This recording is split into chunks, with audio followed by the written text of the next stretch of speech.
buenas tardes. Gracias a Miguel Riera por haberme invitado y por publicar estos libros políticamente incorrectos. Gracias a Marcel por haber considerado también la posibilidad de que yo estuviera en esta mesa con amigos tan ilustres. Decía si había encontrado yo alguna satisfacción, por supuesto. En este mundo de la militancia en contra de las tesis oficiales, pues he encontrado gente estupenda que, en fin, aquí hay pues montones y eso produce una satisfacción grandísima, ¿no? Encontrarse con personas que te enseñan tanto y que enriquecen tanto tu vida. Y yo, pues, ¿qué hago aquí? Pues mi madre es catalana, no es catalana hablante, pero es catalana y por eso vine aquí, pero sobre todo yo vine aquí para conocer a otro sencente, Antonio Rocha. O sea, yo vine a conocerlo a él, aquí estaba escrito. Y bueno, aquí estamos.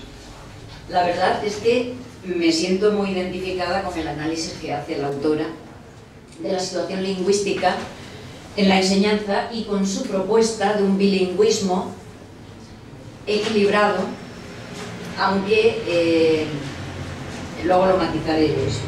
Un poquito de matiz sí que voy a introducir ahí. Ella lo propone para corregir lo que considera un perjuicio, que ya se ha hablado, del modelo de inmersión, tanto para los castellano hablantes como para los catalano hablantes.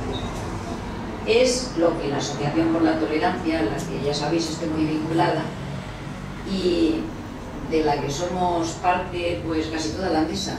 No hay una hoja de prescripción por aquí, que enseguida enrolamos al único que nos falta. Y además cuenta con uno de nuestros premiados más ilustres, más queridos, que es Francesc de Carreras. Y bueno, decía que en la Asociación por la Tolerancia pues hemos estado intentando hacer estos análisis que hace Marcel en su libro, encontrar argumentos, y así llevamos 20 años, a ver si ahora tenemos un poquito más de suerte, porque realmente ella lo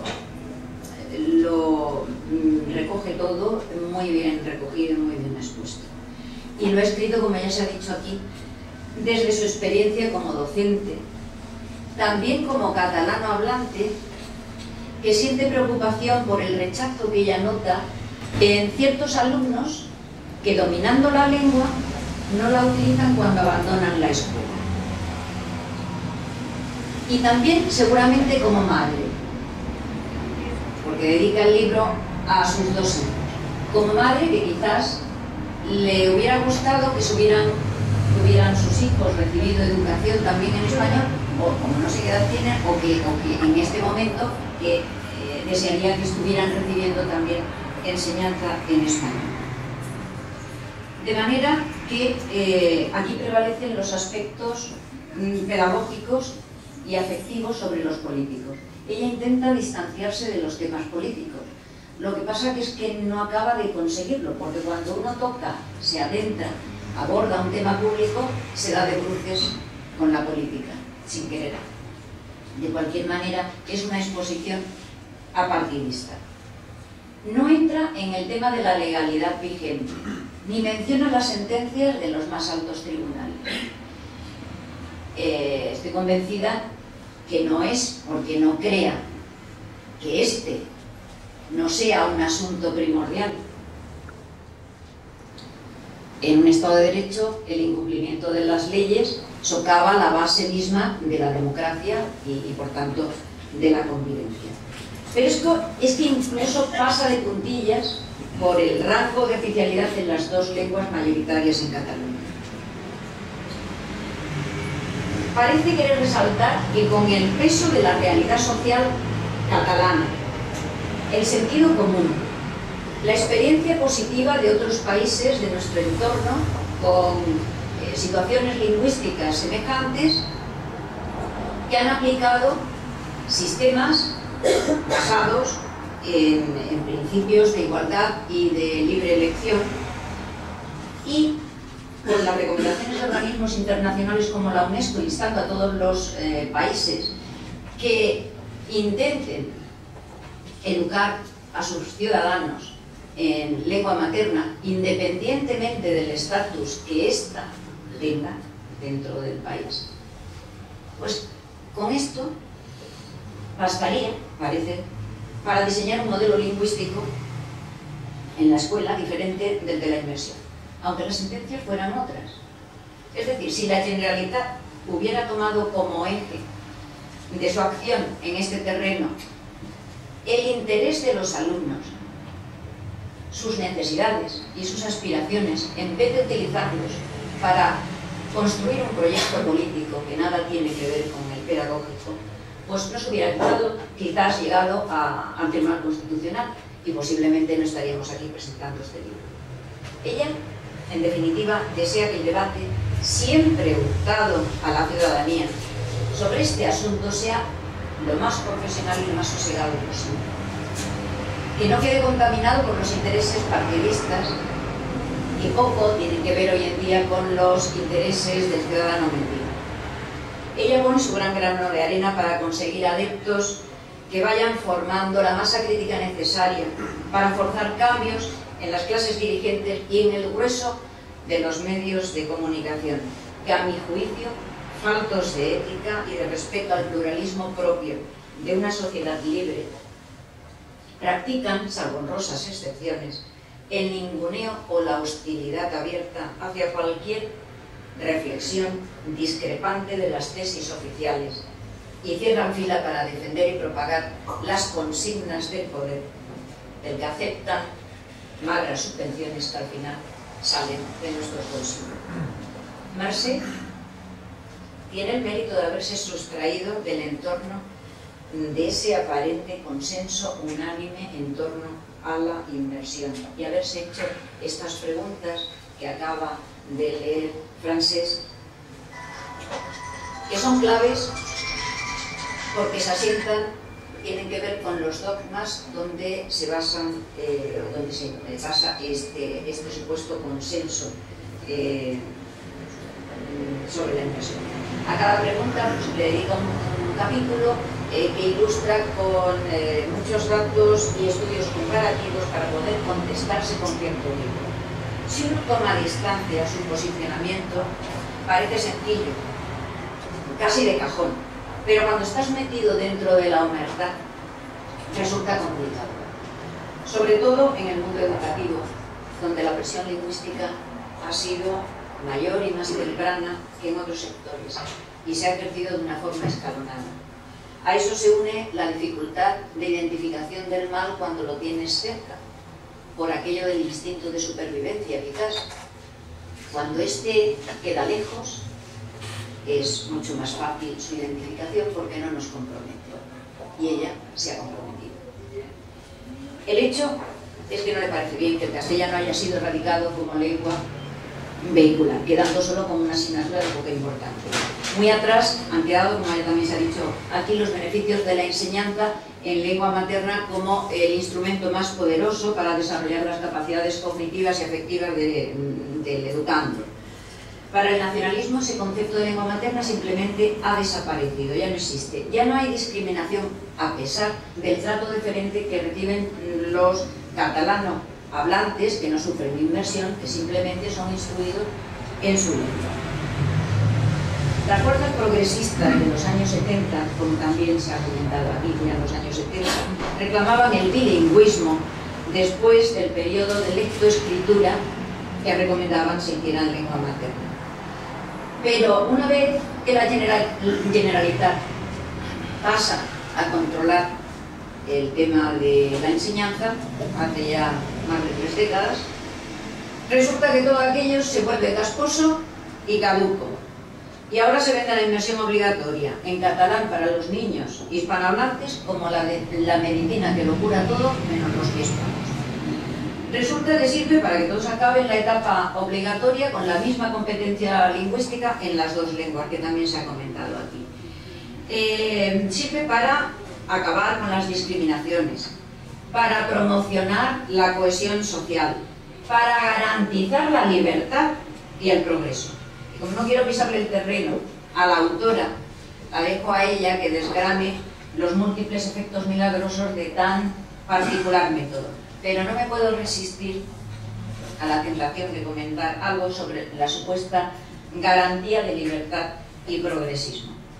En un clima de libertad, donde ambas lenguas estuvieran igualmente prestigiadas por las instituciones, habría 111.000 alumnos hispanohablantes que abandonaran su lengua para abrazar otra, el catalán, de un ámbito muy inferior, y que acaben identificándola como su lengua, o sea, la lengua de identificación. Ahora ya se habla de lengua inicial y de lengua de identificación, o sea que abandonan la L1, la lengua inicial, y pasan a abrazar la lengua de identificación. Estos son datos del Barómetro de la Comunicación y la Cultura de Cataluña de 2000.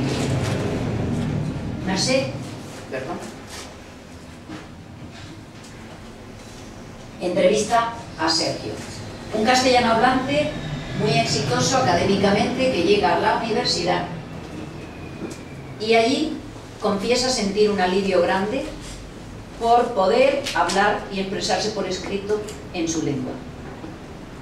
Sabe catalán perfectamente, pero no lo habla.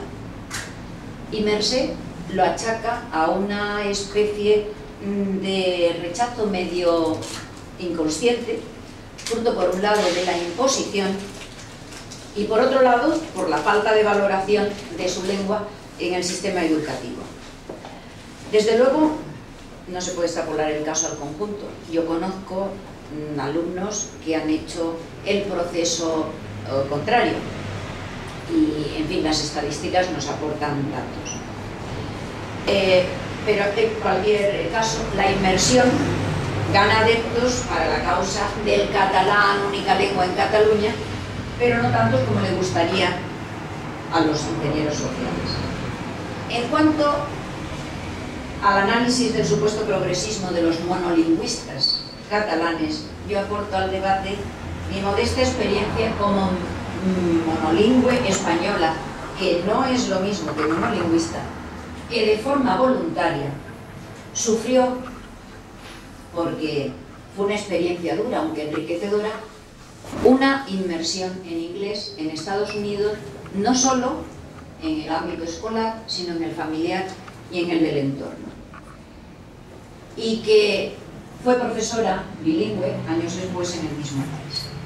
Allí como aquí, el modelo lingüístico para mí deja mucho que desear, porque en el fondo ambas políticas lingüísticas representan un modelo de y para las clases dominantes para que puedan seguir ostentando el poder social, económico y político, utilizando la lengua como instrumento de control. Pero salvando las diferencias importantes, en los Estados Unidos en las últimas décadas se ha establecido un debate abierto y permanente a favor del bilingüismo. Y a pesar de que el inglés es la única lengua oficial, hay muchas escuelas que son más o menos bilingües, otras pilotos que son razonablemente bilingües, hay numerosos departamentos universitarios que estudian distintos grados, o sea, el efecto de los distintos grados de bilingüismo con fondos públicos. Allí se ha avanzado porque las minorías, fundamentalmente hispanas y asiáticas, han tomado conciencia de sus derechos a ser educados en la lengua materna. Mientras que aquí la minoría castellano hablante, aunque sea superior el número, en concepto se puede decir que es minoría, porque no es la lengua del poder. Y que además es la lengua, básicamente, de las clases trabajadoras, pues resulta que sigue estando pasmada. Pasmada como estamos muchos, de lo que pasa. Allí hay otra diferencia también, y es que los sindicatos de profesores progresistas y los movimientos cívicos de la izquierda liberal han apoyado abiertamente el bilingüismo, mientras que aquí, en Cataluña, los sindicatos y los partidos llamados de izquierda no solo han respaldado, sino que a veces han tomado la iniciativa de estas políticas monolingüistas del régimen catalán. El matiz del que hablaba al principio con respecto al bilingüismo equilibrado para todos que propone Marcel, como que se está incorporando en Finlandia y en otros países, yo no lo impondría. Lo ofrecería como opción, y además creo que sería la opción mayoritaria, junto con redes de una y otra lengua, también como en Finlandia y otros países europeos. ¿Por qué? Pues porque hay personas, alumnos, que tienen grandes dificultades hasta para llegar a dominar una sola lengua sin que tengan discapacidad aparente. Pero además hay niños con fuertes dislexias, hay algunos con problemas cognitivos, con discapacidad cerebral, sordos, o adultos que retornan a la escuela para completar una educación deficiente que recibieron en su niñez. Porque hay transeúntes, personas que se van a quedar aquí pues quizás un año o dos, y que el bilingüismo ese equilibrado le supondría un quebranto. No digo que no aprendieran, que no se les enseñara, no se les diera la oportunidad de aprender, ¿no? Pero quizás ese bilingüismo a rajatabla pues supondría quebranto para un número quizás importante de personas. Pero como bien argumentas tú, Mercé, ese sistema de redes tampoco supondría ninguna fractura social. Pero yo te voy a dar un argumento que te va a gustar a favor del modelo bilingüe equilibrado que personalmente escogeríamos tú y yo. Una neurocientífica cognitiva de nombre Ellen Bialystok, del Departamento de Psicología de la Universidad York de Toronto, ganó el premio Kilam el año pasado con $100.000, porque después de dedicarse 40 años al estudio de los efectos potenciadores que obra el bilingüismo equilibrado en el cerebro, demostró que las personas que a lo largo de su vida utilizan de forma normal 2 lenguas o más, muestran signos incipientes de Alzheimer pues 5 o 6 años más tarde que los monolingües. Sí, yo, esto...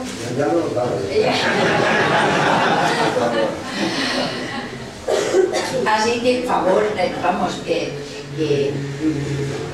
por supuesto, que cada vez hay más datos que avalan ese bilingüismo, el valor de ese bilingüismo equilibrado. Pero en cualquier caso, yo no lo impondría.